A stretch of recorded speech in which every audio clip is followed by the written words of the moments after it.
সবচেয়ে বড় critical issue হচ্ছে যে আমরা কালেকটিভলি ফ্যাসিবাদ বিরোধী আন্দোলন যারা করেছি তারা আওয়ামী লীগ প্রশ্ন কিভাবে হ্যান্ডেল করছে, ডিল করছি। কারণ আওয়ামী লীগ, জাতীয় পার্টি এবং 14 দলীয় ল্যাসপেন্সারদের যে মাফিয়া কার্টেল ছিল তারা সিম্পলি কোনো রাজনৈতিক দল না। যারা মনে করে থাকেন যে রাজনৈতিক দল আকারে ইন্টারন্যাশনাল মানবাধিকারের দপ্তর থেকে এসছে, জাতিসংঘের কাছ থেকে, এটা খুব প্রচ্ছন্নভাবে পরিষ্কার। 45-এ যেই যুক্তিতে এবং যেই কারণে জার্মানিতে নাৎসিদেরকে নিষিদ্ধ করা হয়েছিল, ফ্যাসিস্টদেরকে ইতালিতে নিষিদ্ধ করা হয়েছিল, ফ্রাঙ্কোর দলকে নিষিদ্ধ করা হয়েছিল, দক্ষিণ আমেরিকার প্রত্যেকটা গণ অভ্যুত্থানের বিপক্ষের শক্তিকে নিষিদ্ধ করা হয়েছিল, কঙ্গো এবং বুরুন্ডিতে সেই লাল কাল মার্চের খ্রিস্টান মিলিশিয়াদেরকে নিষিদ্ধ করা হয়েছিল, জঙ্গি ট্রিপল এক্সকে যেইভাবে ক্লু ক্লাক্স ক্লানকে আমেরিকাতে নিষিদ্ধ করা হয়েছে, তার প্রত্যেকটা সংজ্ঞায় আওয়ামী লীগ নোবেল পুরস্কার পেয়েছে। এবং ঠিক একই কারণে আওয়ামী লীগ নামক কোন এনটিটির রাজনৈতিক দল আকারে কোন সুবিধা পাবার কোন সুযোগ 24-এর গণ অভ্যুত্থানের পরে স্বাধীন বাংলাদেশে আর থাকতে পারে না। 1400 শহীদের রক্ত দিয়ে দেয়ালে দেয়ালে আওয়ামী লীগের ভবিষ্যৎ লেখা হয়ে গেছে। ওই ভবিষ্যৎ কোন কালো কালি দিয়ে মুছে দিয়ে আবার নতুন করে লেখবার প্রয়োজন হবে না। তাই প্রশ্ন হচ্ছে আওয়ামী লীগ প্রশ্ন আমরা কিভাবে ডিল করব, এটাই হচ্ছে সম্মিলিত সিদ্ধান্তের জায়গা। এবং প্রধান উপদেষ্টার সাথে আমরা যখন দেখা করেছি বারবার বলেছি 4টা গণ তদন্ত কমিশন গঠন করবার জন্য। তার ভিতরে আজকে ইনকিলাব মঞ্চ যাদের কথা বলছে, যাদের দাবি নিয়ে আজকে হাজির হয়েছে, তাদের প্রত্যেকের ব্যাপারে আমরা বলেছি শাপলার গণহত্যার জন্য গণ তদন্ত কমিশন করতে হবে, পিলখানার গণহত্যার জন্য গণ তদন্ত কমিশন করতে হবে। কিন্তু আমরা দুঃখজনক ভাবে দেখলাম পিলখানার থেকে দায়িত্ব এড়িয়ে একটা প্রজ্ঞাপন দিয়ে যে কমিশন দেওয়া হয়েছে তার ক্ষমতা খর্ব করা হয়েছে। সে মামলার প্রশ্ন আলোচনা করতে পারবে না, কোনো ফাইল রিকল করতে পারবে না, সাক্ষীদেরকে তদন্ত করতে পারবে না। ঠিক এইভাবে একই চক্রান্ত করে একটা আইওয়াসের কমিশন দিয়ে বাংলাদেশে আবার নতুন ষড়যন্ত্র হচ্ছে। যারা 2009 সালে আমার স্বাধীনতা সার্বভৌমত্বের 2টা ফোর্সকে এট এ টাইম ধ্বংস করে দিয়েছে, তাদেরকে বিচারিক আদালতের মাধ্যমে, কমিশনের মাধ্যমে বাঁচিয়ে দেবার নতুন ব্লু কলার ক্রাইমের শুরু হয়েছে।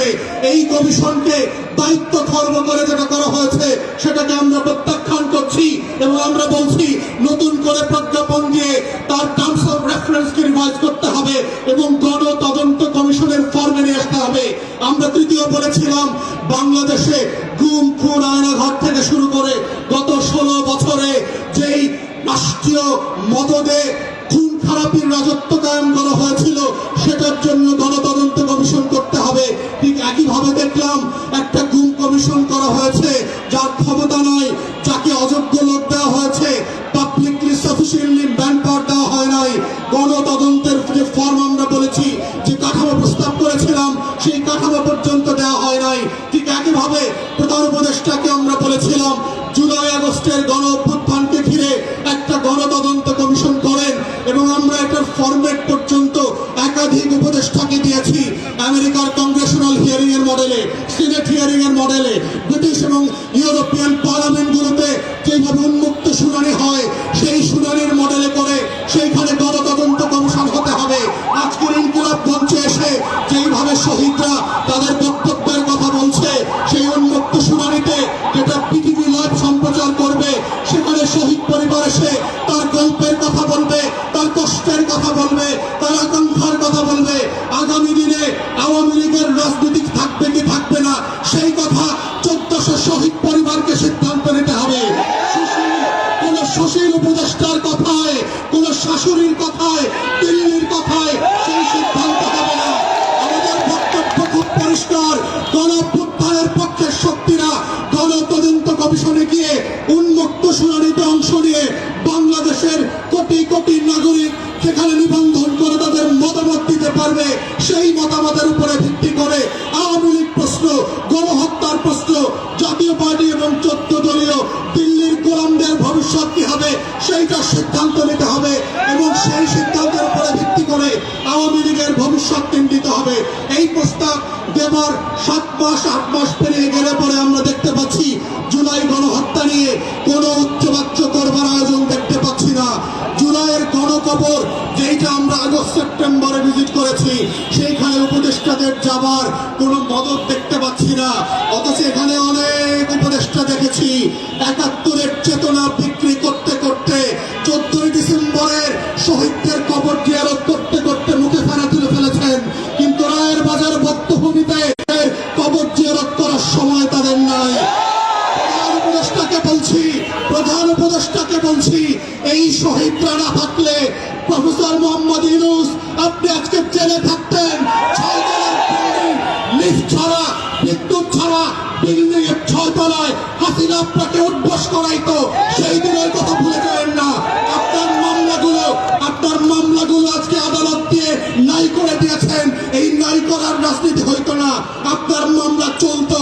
যাদের রক্তের কারণে আজকে আপনি বেকসুর খালাস, যাদের রক্তের কারণে আপনি প্রধান উপদেষ্টা হয়েছেন, তাদের রক্তের বদলা যদি না নেন আপনাকে আগামী দিনের মানুষ ক্ষমা করবে না। বাঙালির চরিত্র বুঝতে হবে। তারা প্যারিস থেকে এসে এদের নায়ক যেভাবে বানাইতে পারে, তারা মির্জাফরের মতো খলনায়ক বানাইতে পারে। রক্ত দেওয়া শহীদ পরিবারের এই ইতিহাস ভুলে যাবেন না। তাই আমাদের বক্তব্য হচ্ছে গণতদন্ত কমিশনের মধ্য দিয়ে আওয়ামী লীগ প্রশ্ন রিজলভ করেন। এবং আমরা বারবার বলেছি বিভিন্ন প্রেসে এবং টকশোতে কি কি অপশন হতে পারে। প্রথম অপশন হচ্ছে নাৎসি মডেলে আপনি আউটরাইট আওয়ামী লীগ, জাতীয় পার্টি এবং 14 দলকে নিষিদ্ধ করে দেবেন।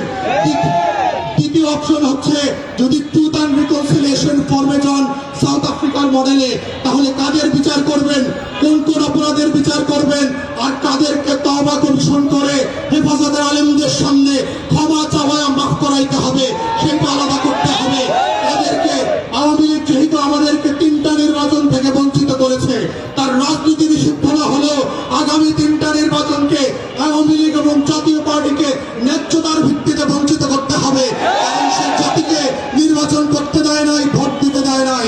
আওয়ামী লীগের কোন পদস্থ নেতা ওয়ার্ড ইউনিয়ন থেকে শুরু করে যারা এমপি মন্ত্রী হয়েছে গত 16 বছর, তারা বাংলাদেশে আর কোনোদিন রাজনীতি করতে পারবে না। এইরকম শক্ত করে গণতদন্ত কমিশনের মাধ্যমে প্রয়োজনে গণভোটে দিয়ে আওয়ামী লীগ, জাতীয় পার্টির প্রশ্ন ন্যায্যতার ভিত্তিতে সমাধান করবার মধ্য দিয়েই আজকের এই শহীদদের বিচার ফয়সালা হইতে হবে। এই দাবি আহ্বান রেখে আমার বক্তব্য এখানে শেষ করছি।